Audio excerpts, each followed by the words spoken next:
Iyo ni ya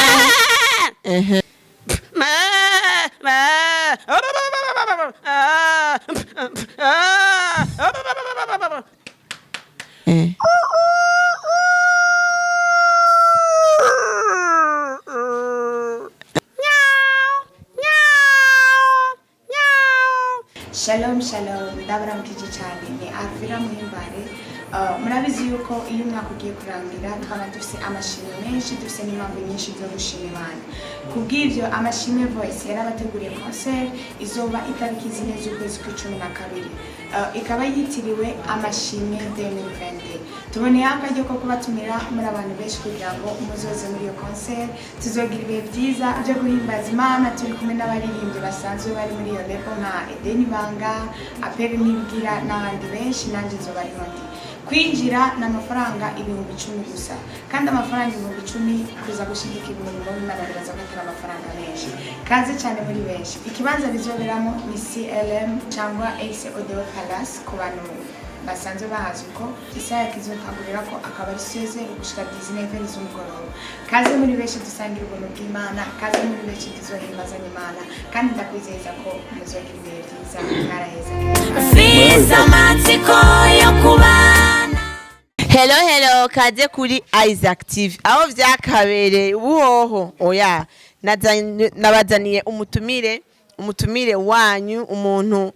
w'igitangaza afise indimi afise amazina menshi mu Burundi nibaza ko ari we wa mbere afise amazina menshi kandi avuga n'indimi nyinshi ndibaza ivyo nibaza kazi Okay murakoze kuduha kaze bashiki bacu muri Isaac TV mukaba mwitwande babazi kwizina rya ngo kwibwira abakunzi ba Isaac TV ko mwe mwitwa bande Maintenant aroro ndashobora kuyibwira si vous voulez quand même ego turabishaka izina ryanje banyitwa iryo navukanye ku bavyeyi banya benda share mugo hariho n'andi mazina ku ruhande ego kabanyita mutima utikundu gakunda abagenzi gakone kabahungu gatakana batoni batizwe no karonka aka masanga muyinga kabanga boda kirundo bugabira serious center company papa nkoko mubazwa amazina yose je numva ari maremare nibaza ko izina barivuga ko cyane iyo bari nka papa nkoko Okay niryo rizwi cyane papa nkoko Ego. uno musi yo twabazamye nitwa papa nkoko rero kuje ubu kugende ndakurondera ndagutumeko twereke abakunzi ba Isaac TV ivyo papa nkoko akora jamu yandiye akara ambwa ati papa nkoko aravuga amazina y'ibikoko byo birenga 200 yego je ndashobora kubishobora kandi si nukubishobora ndafise impamya bushobozi urabishoboye ndabishoboye kuko niza amashure 17 y'imyuga amashuri 17 y'imyuga urashaka kutwereka karorero kubwo abantu ba Isaac TV n'abavuga ati ivyo byose gakobwa arabesha ivyo biri simple biri simple vraiment dufashe basi tugire ko na gato amajwi y'ibikoko nka bingahe nka 3 basi omwe oya tumutubwiye basi nka 5 burya icyambere kaduhere nko kumbwa ego urazimbwa iyo zihuriye nko ku magufa usanga zimwe ziragwana zigira nkuku nguko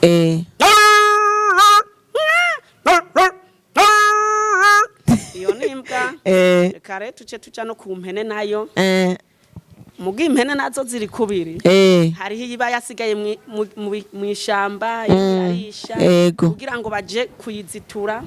avyuka abantu tutatungiye mu kiraro twese hamwe n'isuguru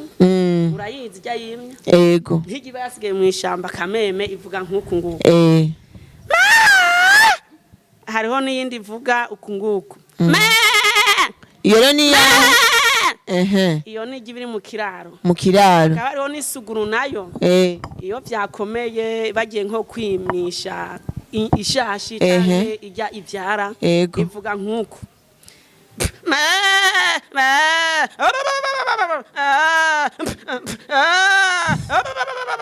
murabyumva yuko neza ubwoko bwishi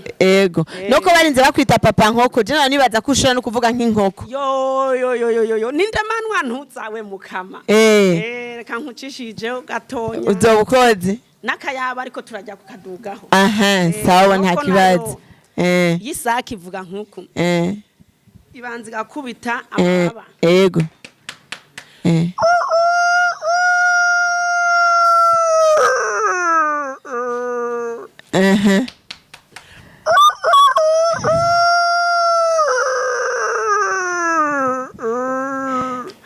Okay, yo ni sake nayo.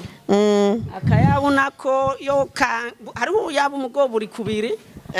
Akayabu witonde ko munsi. Ego, n'ubuyabu vyo mwishamba. Bien sûr, ndayubusa. Ego, bavyita? Ndayubusa. Ndayubusa. Abakunzi ba Is Active muko murumva ubwoko bubiri bw'ubuyabu. Hari ubuyabu bw'abantu batunze mu nzu. Bijya vyo mwishamba nibwitwa ubuyabu bwitwa ndayubusa. Sawa sawa. Akayabu ko mu nzu hajya kabundi imbeba uza mu witonda uruyabu rwo mwishamba rujya ndayubusa ruza mu nzu kumbe banaca n'umugani mu kirundi inyuma y'agasema ngo haza ndayubusa ego inyuma y'agasema haza ndayubusa yo ninde manwa ego ubwo rero ndayubusa okay hama inka nayo inka nayo ujya inka ifise amaterume menshi urashobora kuvuga ngo mba hariho n'indi foromire kugira uzoze wigana ibikoko ingene bivuga ego nk'impene uza wumva nk'umuntu agiye kuragira atavuga ngo impene ngivuga ngo mpagarara he iyo ni intama ivuga ngo mpagarara he intama impene nayo inka nayo ukaza mu gikumba impene nayo ngo harurume ukimara kumenya ivyo amazina ibintu byo kwigana none wowe yaragiye kugira umenye ivyo vyose cyangwa wowe yaratunze ivyo bikoko jewe nakubwiye uko navyize mu myuga wize okay murantunga wize amashuri 17 y'imyuga none nkoko ufite imyaka ingahe jewe nkubu cengereranyije nk'iya kuko abavyeyi banyandikishije naracerewe menga afise nk'imyaka 21 umva ari abavyeyi bacerewe iyo ntayo wibuka niyo nadubuye kwishure niyo wadubuye wayikuye nkuko iyo bakunzi ba Is Active ntavsi byakomeye umva imyaka wacerewe kukwandikisha imyaka wasivye kwishuri yose nirimo niyo bagwaye wayikuyemo ntavyo nzi ko numva ngo navutse imyembe yeze wavutse imyembe yeze urashaka gusanga hari abavutse nejo kwira hari imyembe oya nkabafise imyaka n'ubwanwa afise imyaka 24 numwe 21 n'ubwanwa ku ruhande n'ubwanwa rabufise none urubatse jewe je baranyubakira ndubaka yubaka gute okay bakunzi ba Is Active uno munsi mabara ko umutumire wacu nibaze ko iki kiganiro kiza gushikira kiraza kubaryohera muraza gutwenga papa nkoko wakoze kubana natwe nibaze ko ikindi gihe Is Active nyagukenera ushaka kuzoduha ibako iryo gusa kuvugana nawe okay turashimye cyane twivuye inyuma mwongeza no yavuze ngo thank you very much my friend is all right come the morning tomorrow is tomorrow it will be beta ngejo ngo hazoba neza ejo ni heza mugengo tuzoba turi hamwe murakoze muge tuzoba turi kumwe na papa nkoko muri Is Active naco tuzobura mu gusezera urashobora kutubwira andi amazina yawe kugira abantu bataza kuyibuka neza mu kudusezera ninde manwa yego uko nahereye mvuga ati izina ryanjye ndi muti ngakunda abagenzi gakonika bangu gatakara nibatore nibatizwe no karonka masanga muhinga akabanga boda kirundo bugabira sari yes center company aka papa nkoko niyo rizina rizwi kwisi papa nkoko ni jewe murakoze niyo nuri indege ngiye mu Buholande niryo bavuga murakoze yes tutibage na PJ Classic FM niryo bazi yego murakoze yes Shalom ni Eden Banga kuva muri Rebo y'amashimwe Voice nashaka kubatumira muri concert yitiriwe amashimwe 2022 hazoba hari abatumire batandukanye MTC Alvera Muhimbare na twebwe nyene tugize amashimwe Voice niho tuzoba turi Apene nibigira John Giraneza Thierry Rakoze twese tuzoba duhari ku bwanyu murahawe kaze cyane ntimuzosibe bizotangura saa 10 gushika saa 1 z'ijoro